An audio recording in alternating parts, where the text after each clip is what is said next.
It's nice to see you. Thanks for being here as always. It's been nice knowing you. I'm going to lose at least half of you because you're all going to be mad at me. But you'll be back.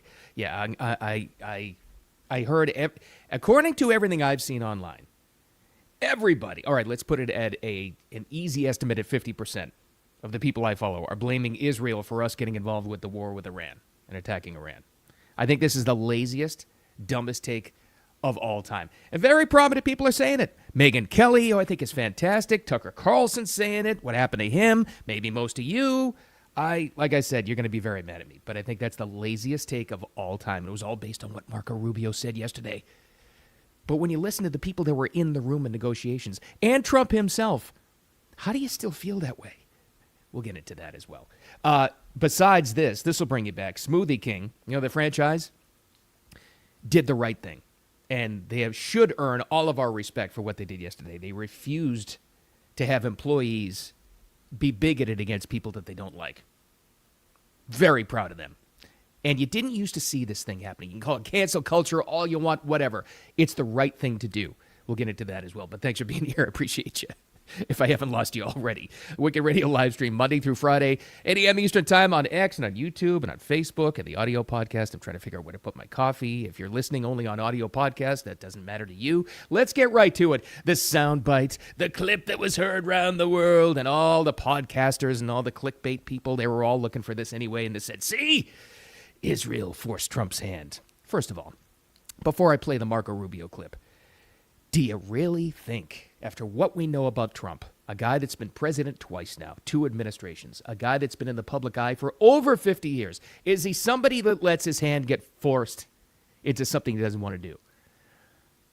Ask yourself that question before you hear this. But this is the thing that set it all off yesterday. And maybe you're thinking this too. Maybe you hate me already. The States conducted this operation with a very clear goal in mind. I haven't got a chance to see a lot of reporting. I don't understand what the confusion is. Let me explain it to you, and I'll do it once again as clearly as possible. Perhaps you'll report it that way. The United States is conducting an operation to eliminate the threat of Iran's short-range ballistic missiles and the threat posed by their Navy, particularly to naval assets. That is what it is focused on doing right now, and it's doing quite successfully. I'll leave it to the Pentagon and the Department of War to discuss the tactics behind that and the progress that's being made. That is the clear objective of this mission. The second question that's been asked is, why now? Well, there's 2 reasons why now. The first is it was abundantly clear that if Iran came under attack by anyone, the United States or Israel or anyone, they were going to respond against the United States. The orders had been delegated down to the field commanders. It was automatic, and in fact, it bared to be true because, in fact, within an hour of the initial attack on the leadership compound, the missile forces in the south and in the north, for that matter, had already been activated to launch. In fact, those had already been pre-positioned. The third is the assessment that was... There you go. There it is. I know it was long, but I think it's all right there. And that's apparently the clip that everybody was reposting. Everybody that had already made up their mind. It's before they heard Marco Rubio, Secretary of State, say that. Israel did this. They blamed us. Now listen, let me get this out of the way, if I haven't lost you already, right off the bat. If it was determined that Israel did force us into war, if they got us involved with this, if they were to blame, I'd be the first one to blame them, and they should be blamed. But you know I'm truer, bluer than any American you'll ever get. I am the most patriotic person you'll ever find except for you. Okay? Let's get that off the bat right away. This clip, what Marco Rubio said there. See, it had already been determined that Israel was going to launch a strike against Iran. Iran was going to retaliate, so we had to jump in there. We had to get involved. Okay. And like I said, some of the most prominent people saying this. Megyn Kelly, she's all over this. And I think Megyn Kelly is probably and I mean this, the best communicator on air or online that we've ever seen. I think she's that talented. I think she's absolutely incredible. I also think she's totally 100% wrong on this. Tucker Carlson, don't know what happened to him. All of your favorite, supposedly MAGA and America First podcasters, they're all saying it too. It's Israel, blame Israel. Here's why I hate it. It's such a lazy, dumb take. 5 minutes of research. 5 minutes. I'll parse that down to 3 minutes of research. To look at our past administrations would have told you that I think we got to blame ourselves for this. It was coming to a head eventually at some point. What do you mean, Bill? Why are we to blame for this? Didn't you hear what Marco Rubio said? Okay, let's just look past to Barry Obama's administration. I call him Barry Obama because the Democrats keep calling President Trump Donald Trump. So I'm always going to call him Barry Obama. Pellets of cash, Iran nuclear deal, appeasement. Let's make them happy. All of the inside the Beltway, Washington, D.C. think tank eggheads that came out of Harvard and Yale and Princeton, that all, they were trying to think our way out of this. And let's appease Israel, right? You don't think that led to this? Or even maybe one of your favorite presidents ever before that, President Bush, doing the same thing, the appeasement. Well, we need to appease them. We need to apologize for them. We need to play nice with them. Don't you think that's more relevant to where we are now in emboldening Iran than anything that Israel did, who was trying to survive over there? I have no loyalty to Israel. I have no loyalty to that part of the country. But here's another reason why. If we have a friend and a partner in Iran, a free Iran, right? Eventually here. Who stands to lose? Israel becomes a lot less important to us. Just a matter of fact. That's just strategic. That's geopolitics. Why would Israel want to force us into anything? Look at the past administrations and not us. Here's another thing. So finally, and this is where the administration is to blame here, is to be blamed, they should have gotten this guy out Saturday night when this was happening, talking about the negotiations. Steve Witkoff, one of Trump's favorite guys, right? Special envoy to Iran, special envoy to Israel, special Middle East envoy to talk about all this stuff. He and Jared Kushner were in there, in the room when it happened, as the song goes. And here's what he said. This is how the negotiations went. This should have been, he was on TV last night. He was on Fox News. I think it was Hannity explaining this. They should have explained this right away. Now listen to this and you tell me that it's Israel's fault. This was coming, guys. It was coming. So just to give you a little bit of a taste for how these three days of negotiations went, 3 separate times, Jared and I opened up with the Iranian negotiators telling us they had the inalienable right to enrich all their nuclear fuel that they possessed. That's how they opened up. We, of course, responded that the president feels we have the inalienable right to stop you dead in your tracks. Yeah, that's how they opened up, right? So that's the attitude we're dealing with. Remember, after what already happened months ago where they blew up the uranium enrichment plants already, and they said, okay, you can have civilian uranium. We'll offer that to you. We'll even give you some. But they still were emboldened to do it. Here's what else Steve Witkoff said. Listen to this. Percent material, Sean, can be brought to 90%. That's weapons grade, in roughly 1 week, maybe 10 days at the outside. The 20% can be brought to weapons grade inside of 3 to 4 weeks. And let me say this, because I forgot this small little detail. In that first meeting, both the Iranian negotiators said to us directly, with no shame, that they controlled 460 kilograms of 60%, and they're aware that that could make 11 nuclear bombs, and that was the beginning of their negotiating stance. So that's. I'm not a foreign relations expert, but neither are you. But I don't think you have to be to take that statement. And who would doubt him now? Because he had to go out there to try to clear up all this stuff because of all the chatter that's out there. Who needs to what else do you need to hear to understand that this was coming? One nuclear missile or bomb that Iran would have is enough to completely reshuffle the cards in the entire world. Not just Israel, not just the UK or Europe, not just us, the entire world. This was coming. And if you want to blame anybody, blame previous administrations that played nice with Iran and toyed around with them and appeased them and gave them billions of dollars in cash and tried to play nice with them.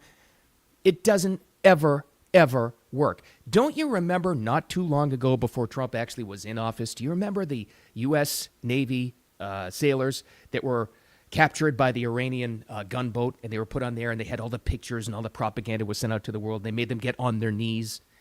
And there was nothing. There was no demand for anything from Obama. There was nothing. Nobody in that administration, because we didn't want to upset Iran. We didn't want to upset them. That's what led to this. If Israel was to blame for dragging us into a war, I'd be the first to blame them, and so would you. I don't think that's the case, guys. But there's one other thing, one other bombshell that nobody seems to be talking about. And this was, and I wish there was a recording of it, but according to ABC News' Jonathan Karl, who had a lengthy conversation with President Trump over the phone, I guess he didn't have permission to release this yet. This, to me, is the most fascinating thing we're all overlooking. Maybe this had the most important factor in it that will show you that Israel didn't drag us into this. We were under direct threat from Iran. This is what Jonathan Karl says, and listen to the quote from Trump.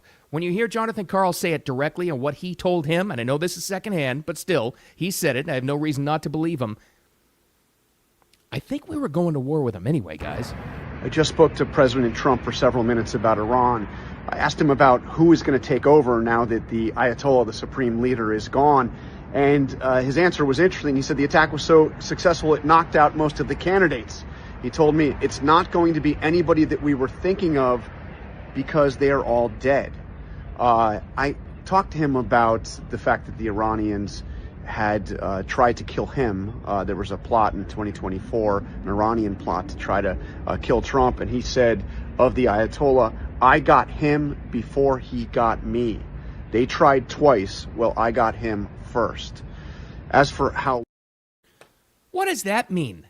What else haven't we heard? Because you can't talk about these kinds of things. Not only the well-publicized ones, you know, the plot against him at Mar-a-Lago. We all know about Butler, Pennsylvania. What else was behind the scenes where they tried? What are the other acts of terror that Iran has sponsored throughout the world, other countries? The main sponsor of terror in the world that we were funding and we were paying for. And now we know about direct plots, two that we know of, that Trump admitted to against his life, an assassination of an American president. But no, you know, people like Tucker Carlson and Megyn Kelly keep telling me that Israel dragged us into this. Right. Forgive me if I don't believe. If I haven't lost you by now, forgive me if I'm asking, you know, too many questions about that. But that doesn't, none of that seems to jive. None of it. So you got a president who has now confirmed that there were 2 assassination attempts on his life from the country we just bombed. But it was another country, an ally, that dragged us into war. Yeah, none of that jives with me. Sorry. It just doesn't. In the meantime, before we get to the Smoothie King story, let's check out on New York City. Let's see who's protesting our action against Iran. Let's see how that's going. Let's see who's in the crowd. Oh, yeah, hands off Iran. Yeah. Pictures of the... Wait a minute. These people are actually carrying pictures of the Ayatollah on those placards? Wait a minute. They really have LGBTQ people for Iran? But what? Attention! For jobs and education!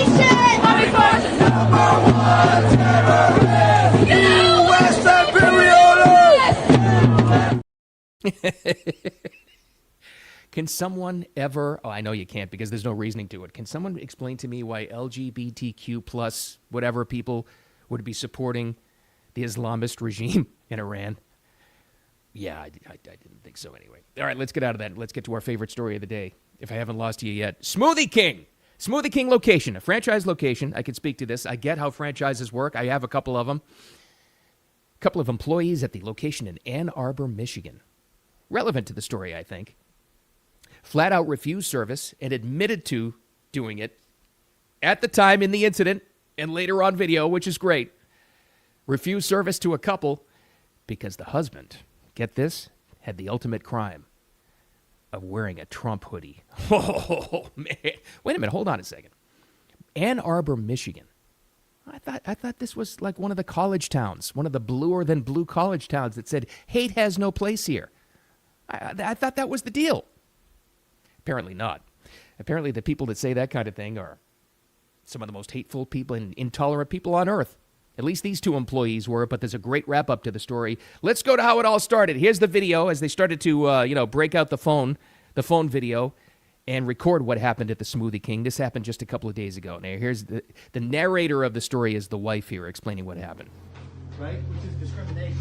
Yeah, we're at Smoothie King, and they're discriminating and saying we cannot get service because Jake has a Trump service on. Okay, well, So you said you were going to leave, so please just have a great day and leave so we can continue what we're doing. Thank you. we were just wanting a smoothie, and you literally looked at us, and I asked you if everything was okay. You said we don't feel comfortable serving you because of my husband's hoodie. That is discrimination. Okay, well, have a great day. Like, That is illegal. that's I think someone can do. I said Trump discriminates us. That has nothing to do with us wanting a smoothie. Okay, but that's what you support. That's what you love. Though. You So don't, go but ahead, have a great day. you don't own this. You don't own Smoothie King. You're gonna no longer have your job. Literally. Like, I'm confused. Is this a joke? Good luck maintaining your employment. I don't care. Well, seems to be right there. I don't know if you heard it in the background, but they're saying, no, we don't feel comfortable. We don't feel comfortable. Okay. It didn't seem to me, and there's obviously a part of this that, it's not recorded, it's not broadcast, it's not on the cell phone video. Maybe they were yelling before that. I'll give the employees the benefit of the doubt. But unless, for what we're seeing and shown right there, didn't seem like anything out of hand. The wife, started a recording when it looks like Nick, the husband, I guess that's his name, was refused service. They both were because they simply wanted a smoothie. So this thing obviously goes viral because she posted that, and people like Libs of TikTok, that's a big X account that kind of exposes all this kind of, bigotry and hatred. They put this out there, and obviously it goes viral. And here's what's different compared to even 2 to 3 years ago. So people found out the franchise owner of that location in Ann Arbor, Michigan, found out who the employees were, and they said, you should do something about this. This is absolute bigotry, clear discrimination, because these people dared wear a husband dared wear a sweatshirt that they disagreed with politically, right?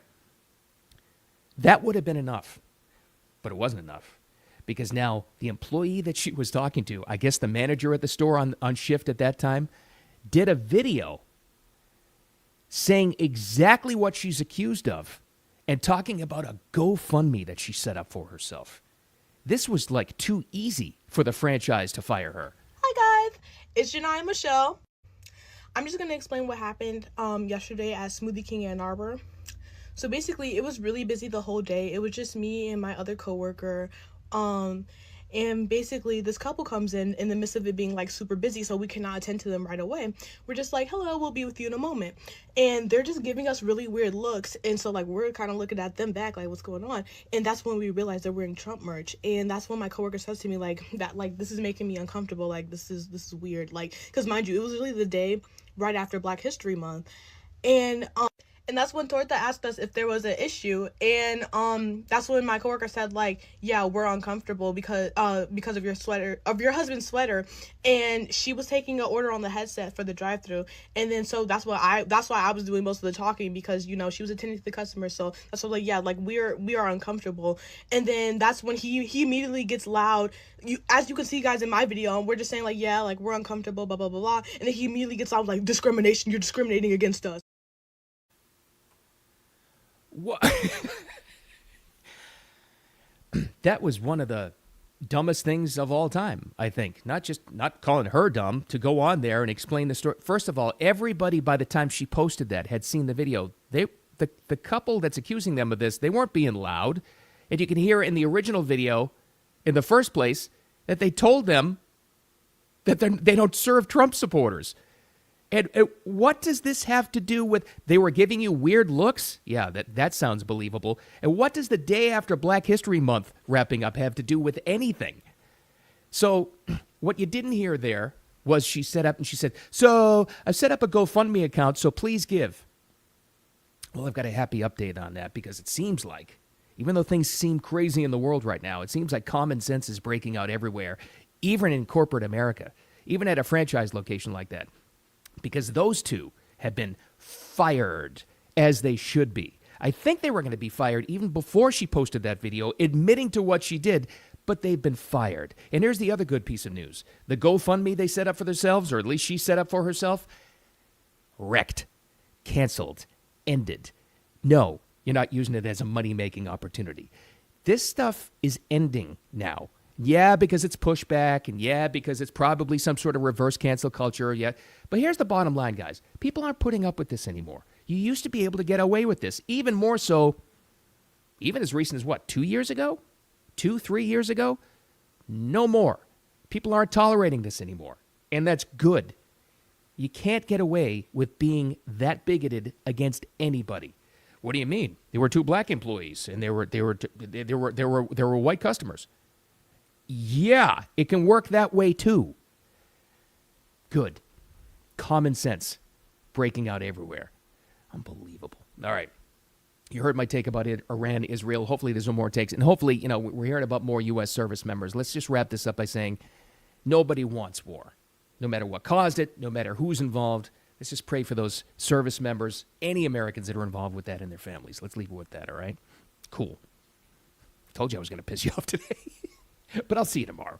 Extra Friday the Weekend Radio live stream on X and YouTube and Facebook and the audio replay later on. Audio podcast, wherever you like to get those, posted right after the live stream as well. Making a wicked awesome, what is this, Tuesday only? I'll talk to you tomorrow.